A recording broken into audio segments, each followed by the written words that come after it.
Në qytetin e Korçës u zhvillua këtë fundjavë turneu sportiv i badmintonit, një aktivitet që mblodhi dhjetra të rinj nga shkollat dhe klubet sportive të zonës. Sipas sekretarit të Federatës Shqiptare të Badmintonit, turneu synoi të promovojë këtë disiplinë, gjithnjë e më të përhapur dhe të inkurajojë angazhimin e të rinjve në sport. Veç kampionati kombëtar që ne zhvillojmë është dhe Kupa e Pavarësisë. Por si vit ne kishim planifikuar ta zhvillonim ndryshe, pasi do merrte pjesë dhe ekipi kombëtar i Kosovës. Gjë që nuk u realizua pasi ata për arsye të tyre personale para 2 ditësh na njoftojnë që nuk vinë.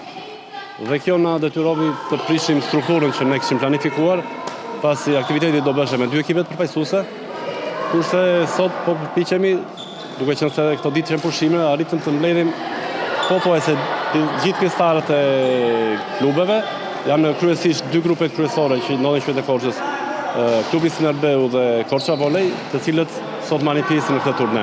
Është një sport që nuk një mosh, po të shikoni këtu kemi një fëmijë 6 vjeç, i cili luan normal si pjesë e grupit. Garat u zhvilluan në disa kategori moshe, ku pjesëmarrësit konkuruan me ritëm të lartë dhe ndeshje të forta, duke shfaqur aftësi teknike dhe korrektësi sportive.